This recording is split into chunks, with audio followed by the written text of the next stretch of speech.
So we're going to run this kind of like a session. I will occasionally turn to you and go, what do you see?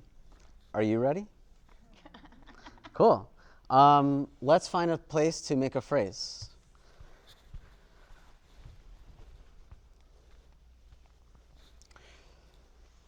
So for the artist on stage, I'm going to just always refer to everyone as artist.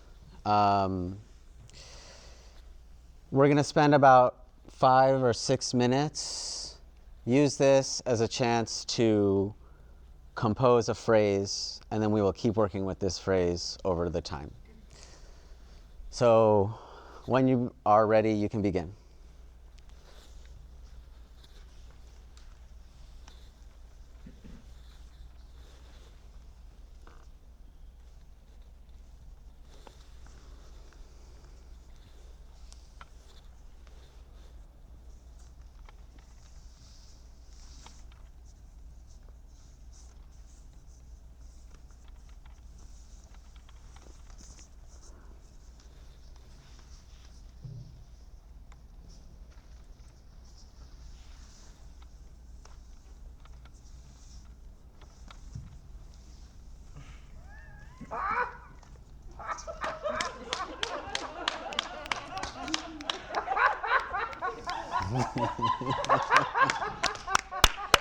Yes!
Last minute.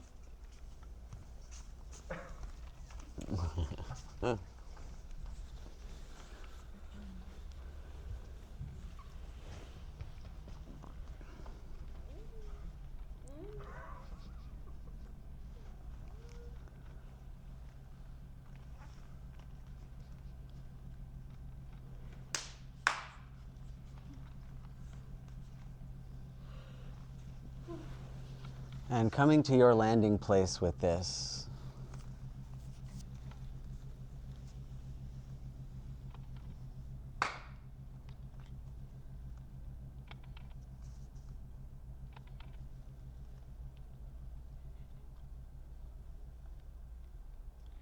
Super nice, yeah. Awesome. So what starts to come up as the dance makers, as the choreographers, is like there's this initial burst of like, I'm making stuff, I'm moving my body, it feels so good. And then at around the third or fourth minute, it's like, I can't possibly track all the things that are starting to come out of me. They have no form or shape yet.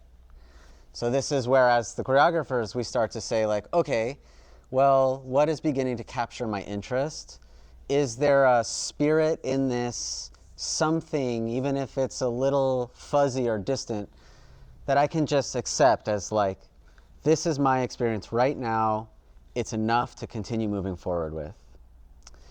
So we're gonna go into making, let's continue building on this phrase, do another section of phrase making.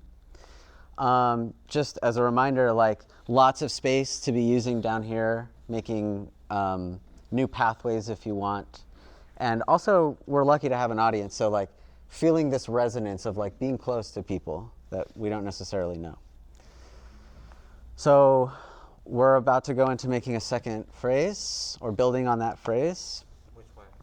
We're going to build on the phrase. Word. Yeah, we're going to build on the phrase. Thank you for holding me to being clear. I'm working on that too. So on your own time for 5 minutes.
last minute with this.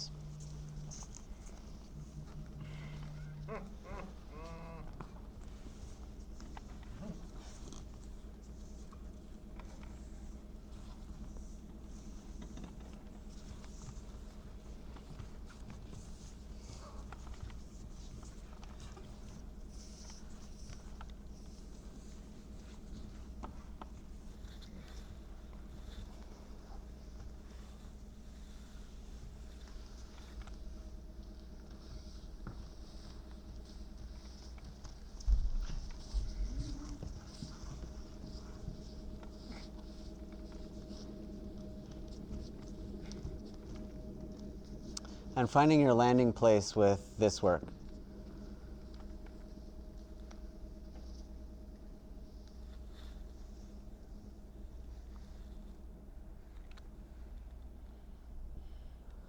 Awesome. So for the artists on stage, I invite you to take a breath, let this imprint on you. This sort of unusual way of working we're doing where we're doing private things publicly. And what I want you to consider is, so the things that are beginning to arise for you, let's just say for today that this is a dance. This is a body of work that is learning to live. Sort of, it's finding its way to be in this room with these folks today. So why don't, for you all, why don't you take a minute or so, and I want you to just kind of go through what's starting to come up for me? How is it starting to emerge through my body or through my movement? And then just in a sort of sketch way, big, quick pencil strokes, just start to think, and you can move around if you want, how might I begin to compose this? How might I begin to travel through space? If I had the attention of an audience as a solo, or if I knew I was creating a solo within a group of 10 people, where might I begin to travel with this? Take a moment on your own and just kind of start to do some early mapping. Just see what happens. For the audience, I'm just going to continue narrating a little bit. In Performa, what we try to do is we created a working environment where I want to move away from the model of teaching that is called banking. Have you ever heard that phrase, banking education? It's what public school is based on, and the basic idea is the teacher knows things that the students don't. And so what you have in a lot of traditional education is the students come to the room to learn from the expert, and they are smarter at the end of that time with that expert. And that's a valuable part of education. But as an artist, and I think many of us in this room are familiar with a way of working that is from the individual's own sense of experience.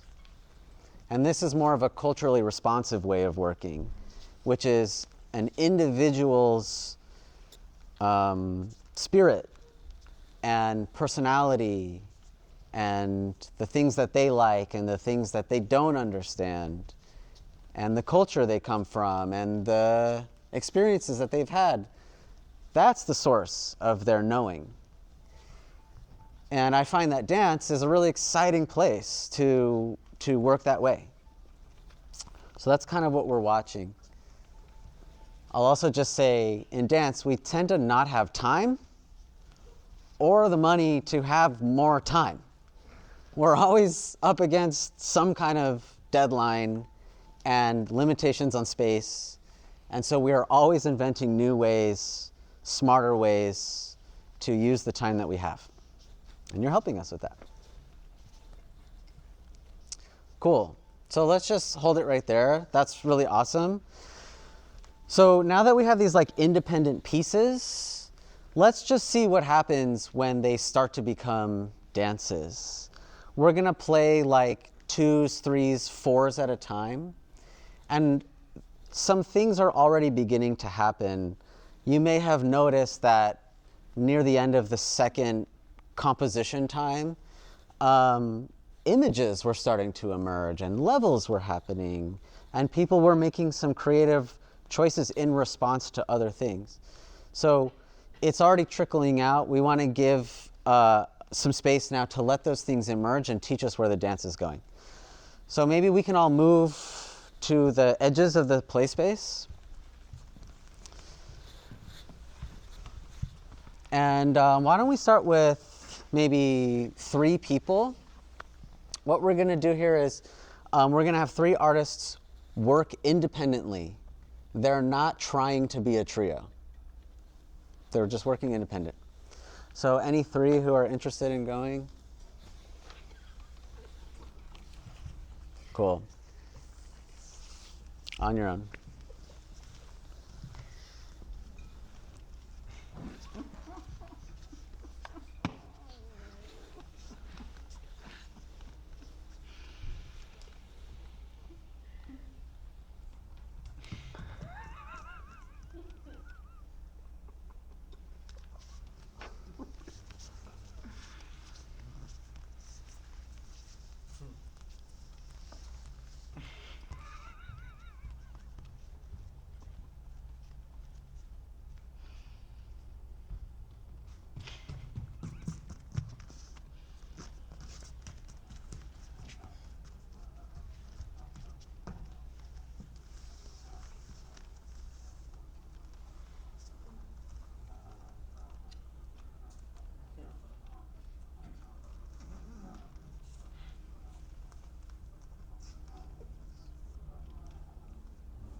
Thank you.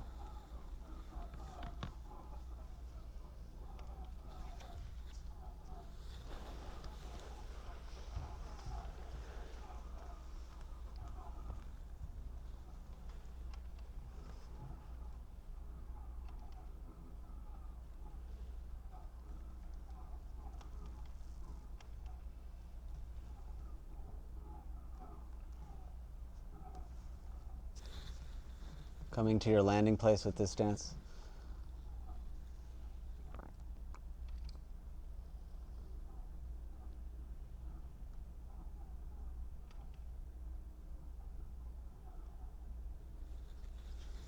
Nice.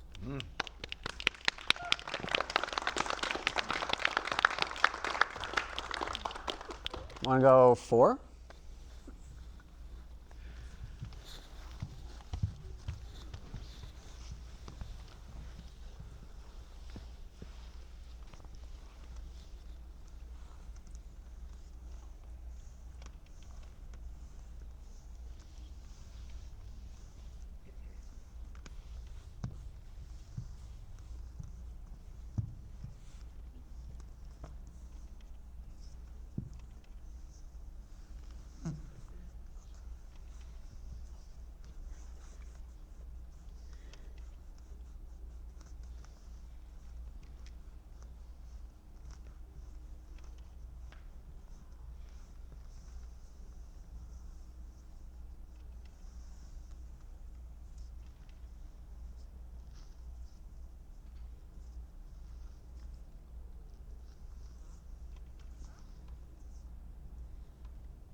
Coming to your landing with this dance.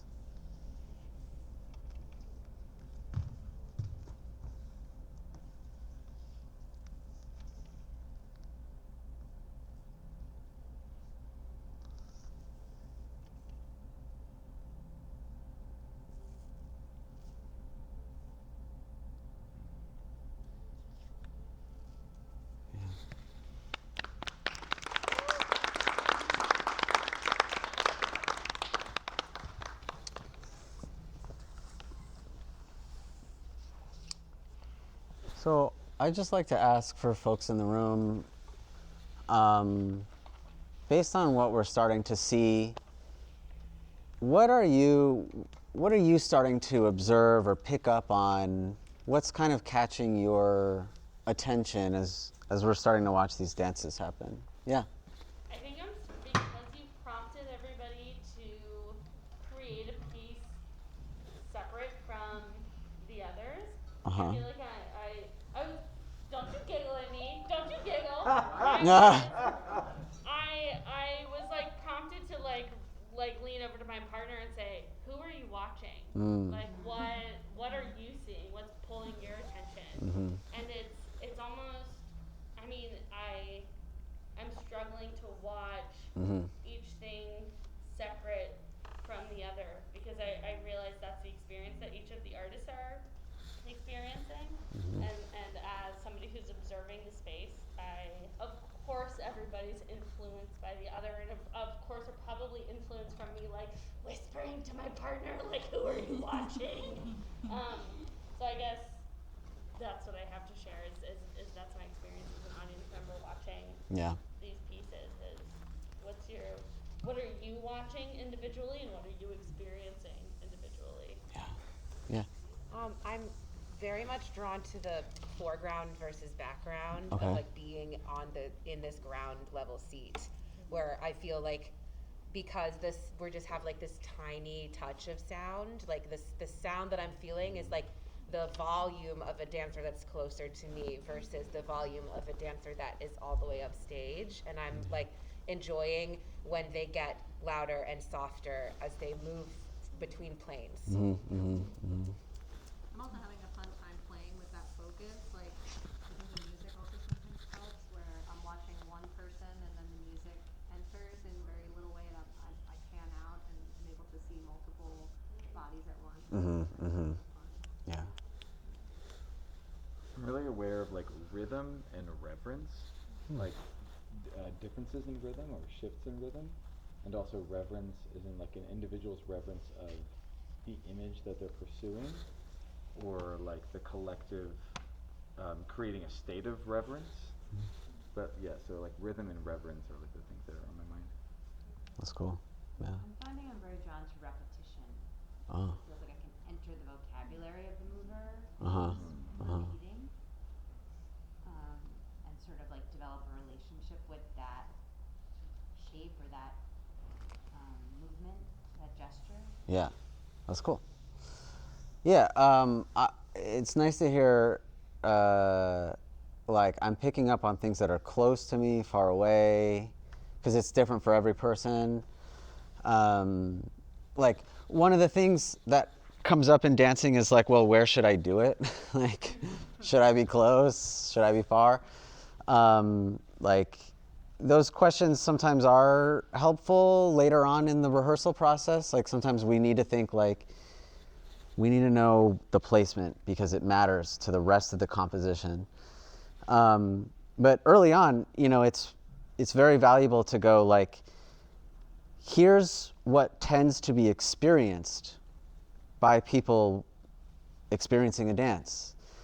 There's this issue of foreground and background, which is depth, and like as animals, you know, we have a unique ability because of our binocular vision to perceive depth, so to perceive the things that are moving towards us or away from us. And also when that happens, a certain kind of almost framing starts to happen, and you might pick up on the subtleties of details that are shifting in small ways. That's a visual sense, and it matters. But you know what I really want to suggest it's not my suggestion. I just want to shout and share the message is that like dancing is not totally meant to be seen. Not all people see the same way. Not all people can see like you see. And so it's a valuable question, like, what does that mean for dance? There is a dominance on the visual, and it's unfortunate because dancing is an entirely sensorial experience. And it is why we go to the theater, to feel what the artists are feeling. And I feel it when they feel it. So I encourage you, just as we watch more compositions, and the same is for the artists here, is, you know, like what you might end up with is like someone having an experience here, and then there's something back there, and like that field of experience is like totally different than this one.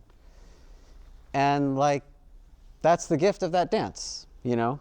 And so we're always kind of repositioning ourselves in relation to what else is happening. So with that all said, can we play a couple more just so we can experience like, now that I'm watching composition, can we see what that's like? The same is true with like energy and, you want to jump in this one? Rhythm, tempos, you know, these things begin to shift. We're in a like funny moment. We're like performing for you. It's like hard, but this is a way of working in the studio, just so we're clear on that. Do we want to get like maybe 2 and 3? Like 2 and 3 in the same moment? Yeah? See what happens? Okay.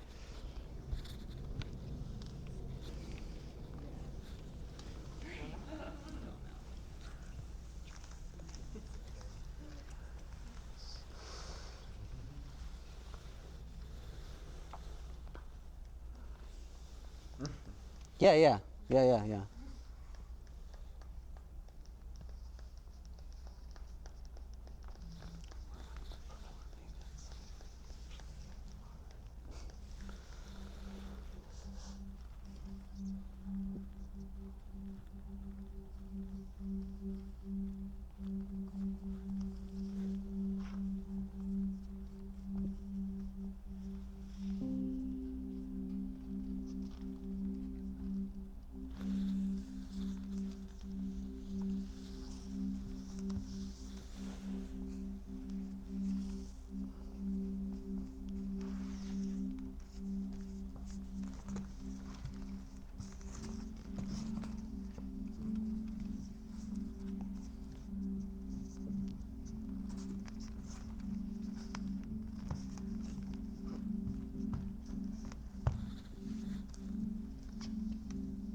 Composing the end of this dance.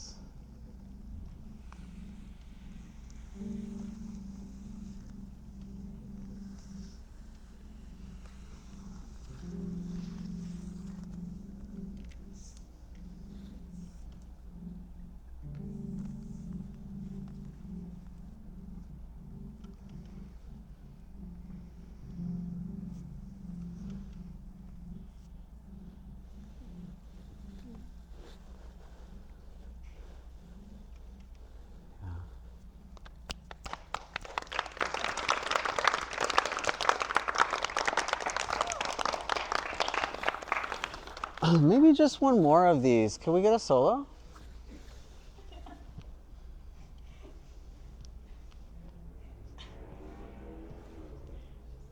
It's not the only time for a solo.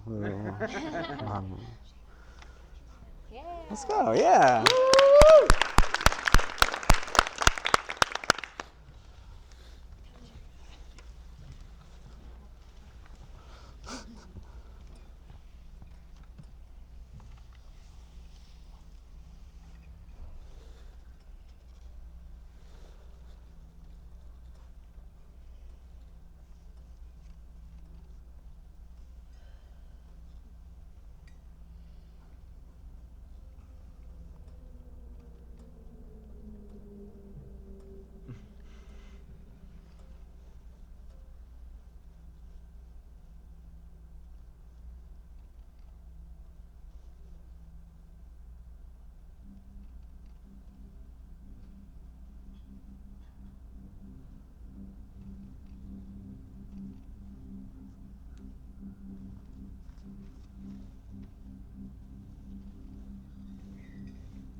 time?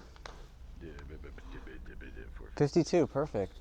So can we open it up to everyone, including artists, just like, what's coming up now? What are you picking up on? We're just getting warmed up. Getting warmed up. Just getting started. I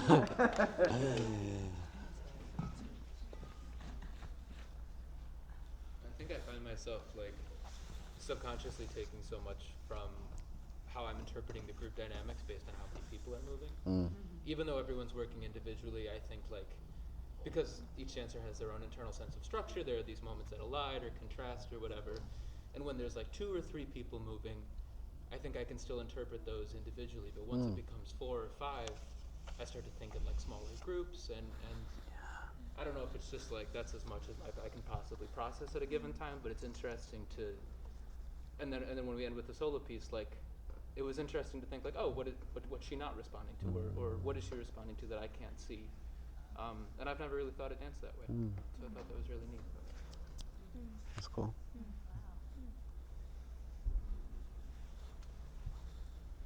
A transformation. A transformation. Yeah, it's okay. That was our word. Transformation. It was our secret. Yeah, that's the secret. This is just a well-rehearsed event. Don't be shy. Does someone like want to be like, I saw this, or I'm like, I'm still looking. Like attracted to or like aware of like motor, like Motor. what is the physical impulse, or where, not even just what, but like where is the motor located? And I'm finding myself just like very attracted to like seeing where the motor is located. Last thought, yeah. Yeah, I think this whole thing with today especially has given me a lot of like value and grace for the solo, or like the aria as we say in Performa. And it's all always everything that everybody else experiences is my own trauma, right? So thank you for being here. So it's like all like wrapped up in that, but there's something before doing this and before being here right now in this moment, I had very little value for the solo, or a solo. And I think it's because there's like a lack of context or a lack of relationship. But like watching you move just now has been the most interested I've ever been in watching someone do something by themselves, like in a long time. And it's something about like, I don't know what it is. So, yeah, I don't know, there's something, so I'm having a transformation, you're all welcome. Colby, I want to jump off of you. I want to jump off of you and say that there's like a newness that's being offered, and the newness makes me want to get in on it. I want to also offer my newness, but watching an individual, I see the context. I see that there's context that I don't know. I see that there's context that I want to know from you. And watching you by yourself makes me sit back and listen. And the difference between watching you by yourself and watching you within a group of people, when there's a group of people, I want to jump in. I want to not shut up. I want to also dance. And watching you by yourself makes me want to listen. That's the difference.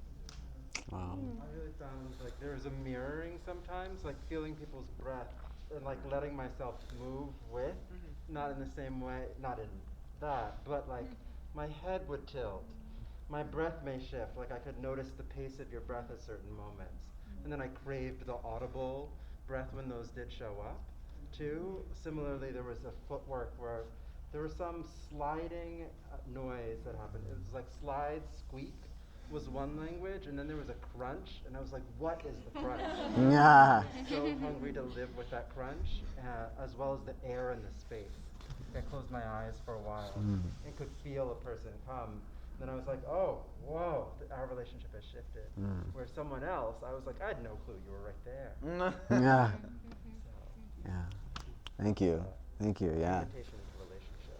It was so enjoyable to watch your choice making in real time. Like, I think that's kind of the interesting part of having seen a phrase develop over time, and to kind of have those landmark anchors of, oh, I've seen her do that before, oh, I've seen her do that before, oh, I've seen her do that before.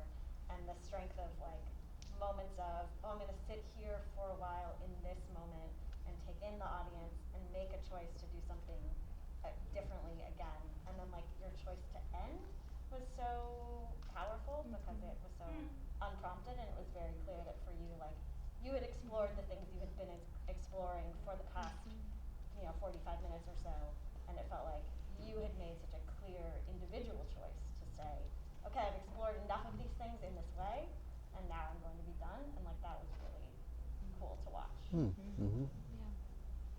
That's cool. Well, we can chat more out on the outside, but I think it'd be cool to just move into like one more big group piece. So maybe here's what we will do, is a full group dance, 11 to 12 person dance. And just to say, like, what we've been doing is like artists are working individually, and then we're starting, we're like sharing the space with each other. So yeah, trios emerge or duets emerge, and yet, like someone said, like, but people are working individually, and there's a lot to track there. So we've been intentionally being like, I'm me, I'm not you. And now, let's have a group dance, and like, what we'll say is like, cool, we are naturally always absorbing and responding to one another. And as the audience, you may have seen these moments where it like ripples across, or there's like this virus effect.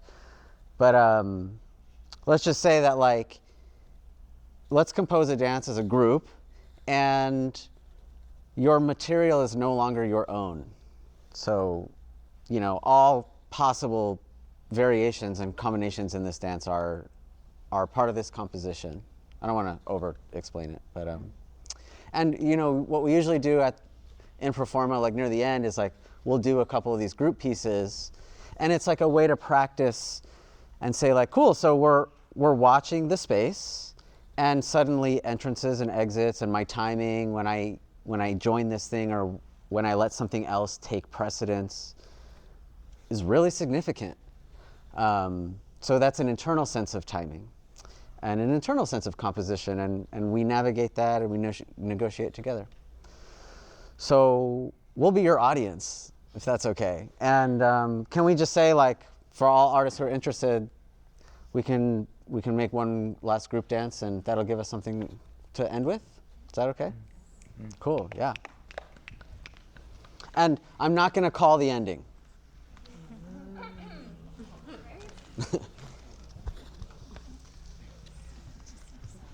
Just want to be clear, we teched this, we rehearsed it. Everyone sent me their writer ahead of time. Just kidding.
Let's go. Yeah, we did it! Woo!